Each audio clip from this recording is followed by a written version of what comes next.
Halo, buat kalian yang masih buta menjomblo, berjumpa lagi nih kita di channel Kambing Jantan, channel yang khusus membahas film-film keren ya cu. Film keren yang akan kita bahas ini adalah film yang berjudul The Cures, Dead Man's Prey, yang rilis tahun 2021. Ya, tanpa banyak bacot, atur posisi dulu kalian, siapkan perkakas, dan mari kita simak alur ceritanya. Cekidot.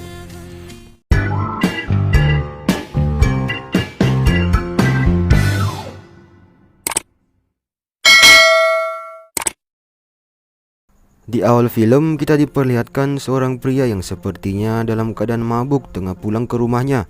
Ya, setelah melihat isi rumahnya, akhirnya ia sadar bahwa ada yang aneh dengan keadaan rumahnya. Melihat jendelanya dalam keadaan terbuka, ia pun mengambil stick golf miliknya dan menuju ke jendela yang terbuka tersebut. Ya, setelah sadar bahwa di belakangnya ada orang, akhirnya ia balik dan menghantam sosok berjubah tersebut. Ya, akan tetapi itu tak berarti apa-apa buat sosok berjubah itu. Ia pun akhirnya mendapat serangan dari makhluk tersebut.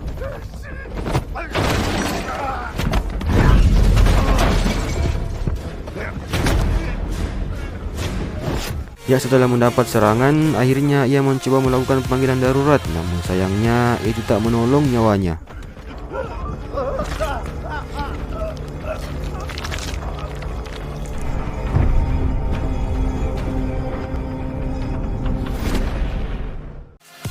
Setelah kejadian itu, pihak kepolisian setempat akhirnya menyelidiki kasus tersebut dan menemukan fakta bahwa orang tersebut mati karena racun kerang paralitik, dan yang melakukan pembunuhan adalah orang yang dinyatakan meninggal 3 bulan yang lalu.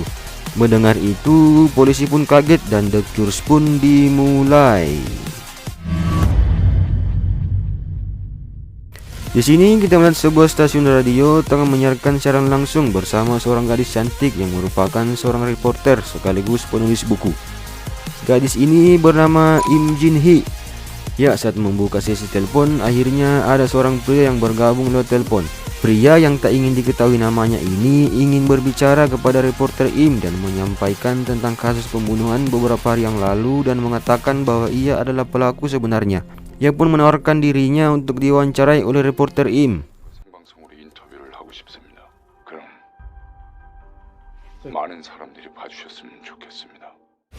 Ya, setelah kejadian itu, reporter Im pun kembali ke kantornya dan bertemu dengan gadis yang akan magang dan membantu reporter Im. Namanya adalah Jessie Jung. Ya, setelah berkenalan, reporter Im pun menemui wakil direktur yang tak lain adalah anggotanya. Ia pun melihat laporan kematian misterius beberapa hari yang lalu. Ya, saat sedang asik melihat, lalu datanglah 2 orang polisi yang mana satu di antara mereka adalah suami dari reporter Im. Suaminya pun melarang istrinya untuk melakukan wawancara tersebut karena bisa membahayakan dirinya. Ya, akan tetapi karena istrinya ngotot, akhirnya ia pun mengizinkannya dengan syarat polisi akan memantau wawancara tersebut dan akhirnya mereka sepakat. 걱정 마십시오. 안 되는데 우리 남편이 워낙 든든해서. Kemudian hari wawancara pun tiba.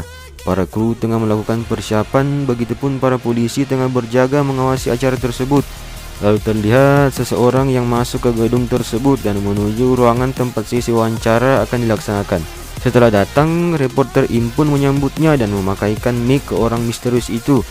Ya, dan saat wawancara akan dimulai, pria itu pun memperkenalkan dirinya sebagai Park Yong Hu. Dia pun mengatakan alasannya untuk melakukan wawancara adalah untuk memberikan peringatan bahwa akan ada 3 pembunuhan lagi selanjutnya, di mana yang pertama adalah Direktur Kim Min Seok, kemudian yang kedua adalah Direktur Utama Lee Sang-in, dan yang terakhir adalah Ketua Byung Seung-il. Ketiganya adalah orang dari perusahaan yang sama, yaitu Seung-il Pharmaceutical.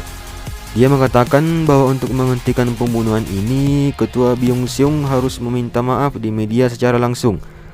Lalu saat hendak pergi, ia pun mengeluarkan pisau dan menyandra reporter Im. Ya, saat dikepung, reporter Im pun melihat ada tanda muncul di tangan Park Yong Hu, dan setelah itu ia pun melepaskan reporter Im.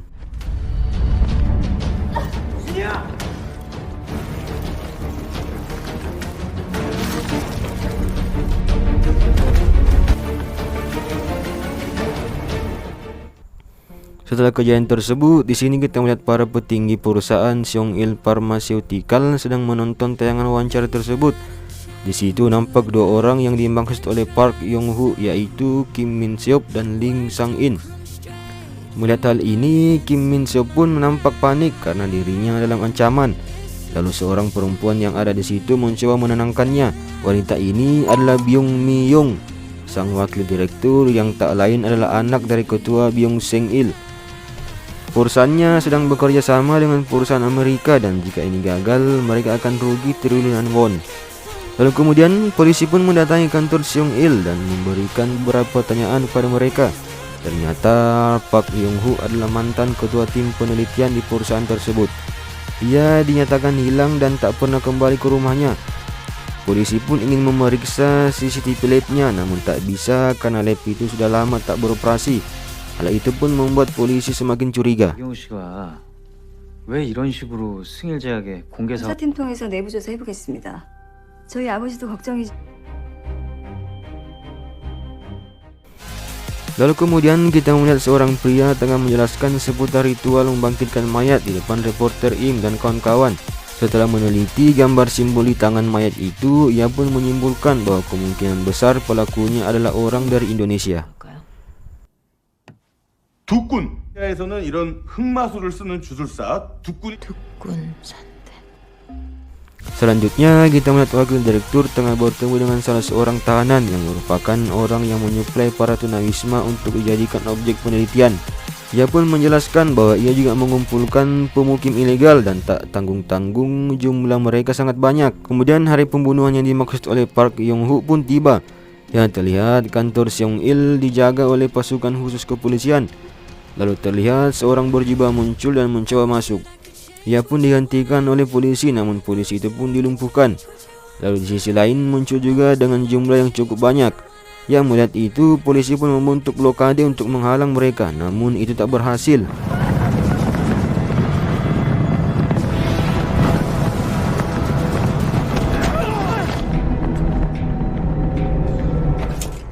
Ya, meskipun mereka ditembak, mayat itu pun kembali bangun dan terus mencari target sasaran mereka. Melihat itu, direktur pun panik setengah mati. Polisi pun mencoba membawa kabur mereka menggunakan jalur darurat. Ya, karena tak mendapatkan targetnya, dukun yang mengontrol mayat itu pun membuat mayat itu melompat ke lantai dasar. Kemudian mayat itu pun kembali bangkit dan mengejar mereka menggunakan taksi. Ya, aksi kejar-kejaran pun tak terelakkan. Mereka terus menempel di mobil direktur. Ya, mayat itu pun keluar dari mobil dan melompat mengerumuni mobil direktur. Ya, setelah mobil itu keluar di terowongan dan berhenti, para mayat itu pun kembali menyerang mobil itu dan berhasil menyeret direktur keluar mobil lalu menghabisinya.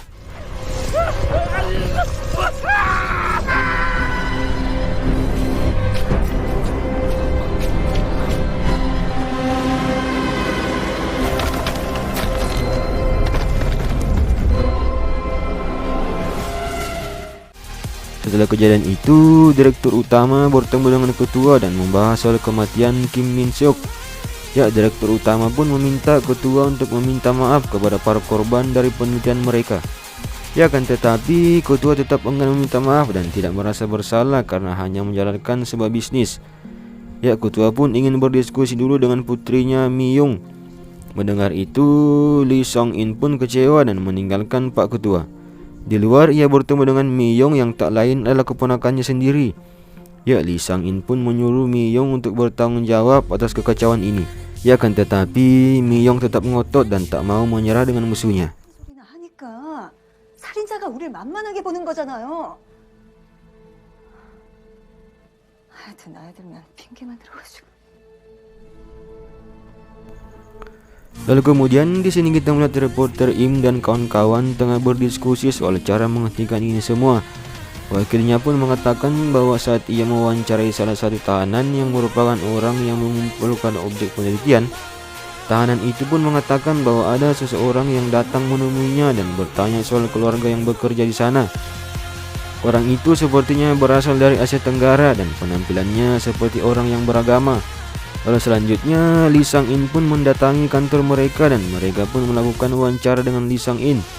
Ia pun mengatakan bahwa proyek itu adalah kerjasama dengan Amerika untuk menciptakan racun kerang sebagai senjata kimia. Mereka mencari objek penelitian yang lemah dan miskin karena itu tak akan menimbulkan masalah nantinya. Reporter IM pun bertanya tentang apakah ada orang dari Indonesia di objek penelitian mereka.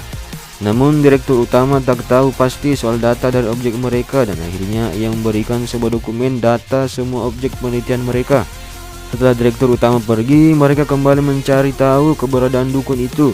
Reporter IM pun ingat dengan kata-kata profesor bahwa tanah tempat mayat itu dikubur dicampur dengan darah si dukun. Mereka pun mendatangi tempat yang mereka duga di sana mayat itu dikuburkan. Setelah sampai, ia pun masuk ke dalam gedung itu yang merupakan milik Seong Il.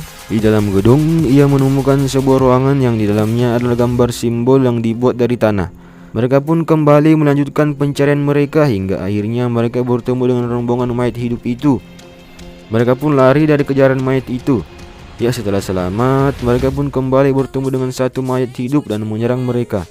Namun beruntung saja ia diselamatkan oleh orang misterius yang tiba-tiba menolong mereka.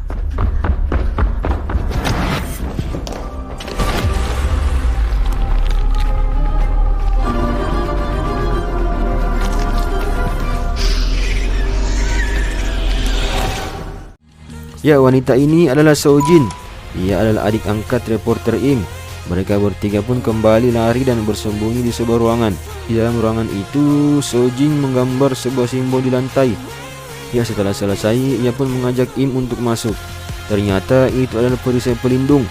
Detektif Yo yang belum sempat masuk akhirnya memilih bersembunyi saat mayat hidup itu masuk ke dalam ruangan.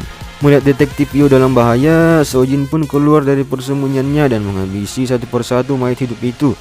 Yang melihat Sojin dalam bahaya, reporter IM pun menyerang mayat itu dan alhasil Sojin pun berhasil membunuh dengan sebuah kutukan miliknya.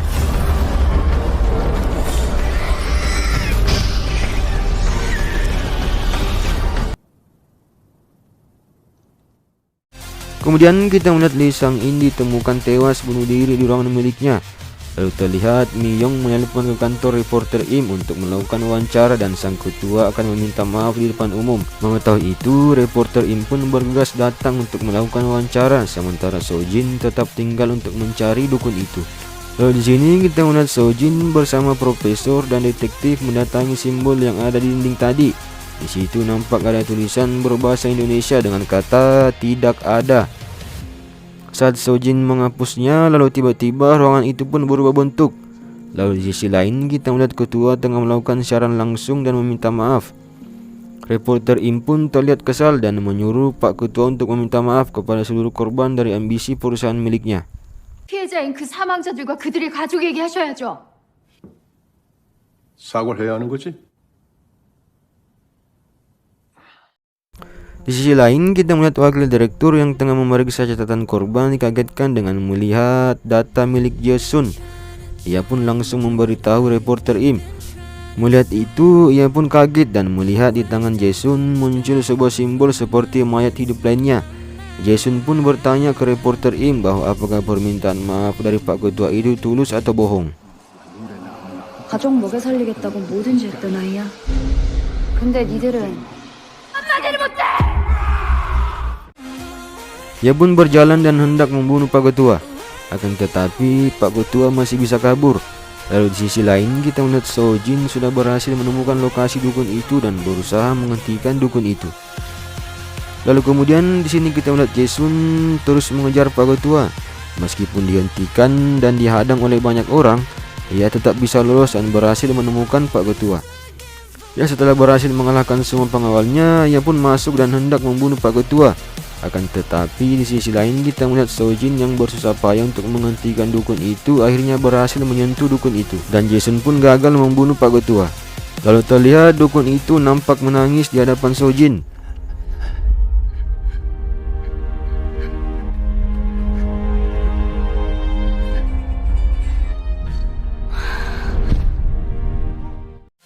Mi Yong yang melihat ayahnya masih selamat mengambil jari tangan milik Jason dan menggoresnya di wajah ayahnya. Dan alhasil racun dari kerang itu pun membunuh ayahnya. Saat reporter IM datang, ia pun seolah-olah bersedih atas kepergian ayahnya. Namun berkat kamera penyadap yang ada di jas milik ayahnya, akhirnya kebohongannya diketahui oleh publik. 정의 구현이 되는 건가? Ya, setelah kejadian itu, Sojin nampak berjalan dengan Im dan menceritakan bahwa kutukan terakhir milik dukun itu kembali pada dukun itu sendiri. Setelah mengetahui masa lalu dukun itu, Sojin pun bermaksud untuk melepaskan tangannya, namun dihentikan oleh dukun itu. Dukun itu pun memberikan kalimat terakhir kepada Sojin bahwa janganlah kamu berteman dengan setan karena itu akan mengambil orang yang akan kamu sayang, dan akhirnya film pun tamat.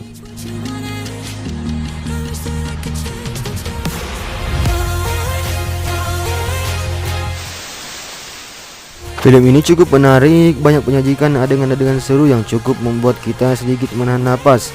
Ya, kesimpulan Mimin kali ini sesuai dengan kata-kata dukun tadi bahwa janganlah membuat perjanjian dengan setan karena itu bisa mengambil orang yang kau sayang.